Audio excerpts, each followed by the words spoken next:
नमस्कार दोस्तों, सुबह-सुबह आपको लेके आ गए हैं आपकी चिरपरिचित शहर मिर्ज़ापुर में। अगर आपको वीडियो पसंद आए तो लाइक करिए, सब्सक्राइब करिए। तो हाँ, मैं आपको बता रहा हूँ कि मिर्ज़ापुर को मुख्यतः हम जानते हैं जगत जननी माँ विंध्यवासिनी के लिए, जिनके दर्शन के मात्र से ही हर इच्छाएँ पूर्ण हो जाती हैं। विंध्याचल हम जाते हैं तो मोस्टली हम माँ विंध्यवासिनी के दर्शन करते हैं, उसके बाद हम काली खो जाते हैं और माँ अष्टभुजी के दर्शन के उपरांत हमारी त्रिकोण दर्शन पूरा हो जाता है। तो मैं आपको आज ले चल रहा हूँ, जहाँ मिलेंगे आपको प्रभु राम। एक ऐसा पेड़ जिसके पत्ते-पत्ते, बूटे-बूटे पे लिखा हुआ है राम का नाम, भगवान राम का नाम। राम, राम, जहाँ भी आप देखेंगे वहाँ से आपको मिलेगा राम। हर जगह राम, राम। तो हम लोग इसके लिए सुबह-सुबह ही निकल चुके थे दर्शन करने के लिए। उसके राम राम राम जय राजा राम राम राम जय सीता राम राम राम जय। त्रिकोण दर्शन के बाद जब आप आगे बढ़ते हैं, मतलब विंध्याचल, काली खो और अष्टभुजी के दर्शन करने के बाद हम अष्टभुजी से जब आगे बढ़ते हैं सीता कुंड की तरफ। सीता कुंड वो स्थान है जहाँ भगवान वनवास में टहलते हुए माँ सीता और लक्ष्मण जी के साथ आ गए थे और सीता जी को बहुत प्यास लगी दोपहर के समय में। तो उस समय लक्ष्मण जी ने अपने तीर के प्रहार से एक कुंड निर्माण किया, उसे हम अभी सीता कुंड के नाम से जानते हैं। वहाँ पे माँ ने बैठकर स्नान भी किया था। तो माँ की चरण पादुका आपको वहाँ मिल जाएगी।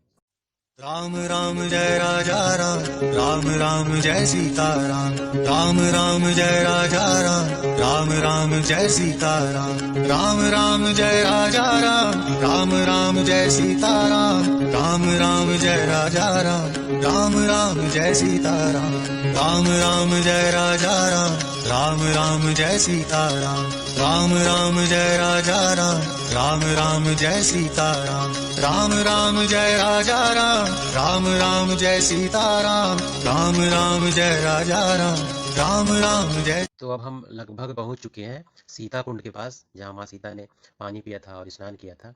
उस स्थान पे दर्शन करने के उपरांत जब आप आगे बढ़ेंगे, जहाँ पे ये वृक्ष है, तो पहले सीता कुंड के दर्शन करें। यहाँ पे पानी जरूर पिएं, क्योंकि आप जितने थक के आते हैं इससे एक अलग ही ऊर्जा मिलती है आपको इस जगह पे आकर पानी पीने से। और चरण पादुका के दर्शन करें। उसके उपरांत हम आगे बढ़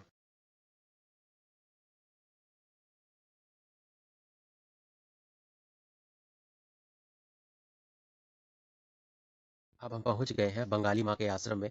कहते हैं माँ की तपस्या में इतनी शक्ति थी कि उनके लगाए इस बट वृक्ष के पत्ते पत्ते पे राम का नाम लिखा हुआ है, इसके तने पे राम का नाम लिखा हुआ है। लेकिन माँ का देहांत 27 दिसंबर को हो गया और पेड़ का एक हिस्सा जिसकी पत्तियों पे राम का नाम लिखा हुआ था, वो हिस्सा गिर गया है। आप तने पे राम के नाम का एहसास कर सकते हैं, राम का नाम लिखा हुआ देख सकते हैं, लेकिन पत्तियों पे अब नाम नहीं है, ये केवल कहानियों में रह गया है। लेकिन यहाँ के लोकल लोगों से बात करने पे आपको ये एहसास होगा कि हाँ, यहाँ के पत्तों पर राम का नाम लिखा हुआ रहता था और वो पत्ते जब तक पेड़ पे रहते थे तब तक ही उस पर राम का नाम लिखा हुआ दिखता था। जमीन पे गिरते ही उससे राम का नाम मिट जाता था। जिस समय हम आश्रम में पहुंचे हैं, बंगाली माँ के गुजर जाने के बाद उनके आश्रम के गद्दी को लेकर संघर्ष की स्थिति बनी हुई थी। इसलिए फिर भी हमने किसी तरीके से जुगाड़ लगाकर उस दिव्य पेड़ के दर्शन जरूर किए, जिसमें कहा जाता था कि पत्तों पत्तों पर राम का नाम लिखा हुआ है। हाँ, आप इसके पास आकर इसके तनों पर राम के नाम का एहसास कर सकते हैं। आप ध्यान से देखेंगे, इसके तने पे, इसकी डालियों पे राम का नाम लिखा हुआ है, जो अब भी मौजूद है। मैंने अपनी आंखों से देखा। लेकिन हाँ, पत्तों पर राम का नाम नहीं है। माँ के भक्त बताते हैं कि पहले पत्तों पर राम का नाम हुआ करता था। पेड़ का एक हिस्सा करीब 30 साल पहले पेड़ का एक हिस्सा गिर गया, जिस पे राम का नाम हुआ करता था, जिसकी पत्तियों पर। बाकी का बट वृक्ष अब भी मौजूद है। लोग कहते हैं ये वृक्ष हजारों हजार साल पुराना है। बंगाली माँ के आश्रम जिसमें मैं आपको घुमा रहा हूँ, लोग कहते हैं कि उनकी उम्र का पता नहीं था। उन, उनकी जटाएं पैरों तक थी।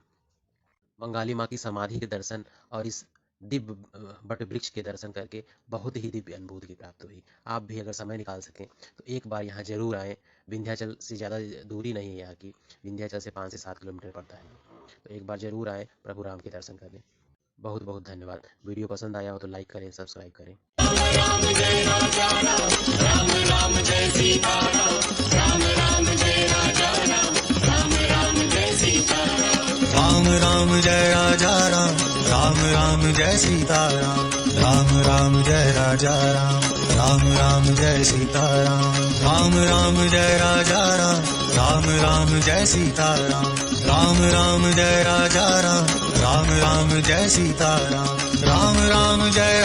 राम राम राम जय सीता राम राम राम जय राजा राम, राम राम जय सीताराम, राम राम जय राजा राम, राम राम जय सीताराम, राम राम जय राजा राम, राम राम जय सीताराम।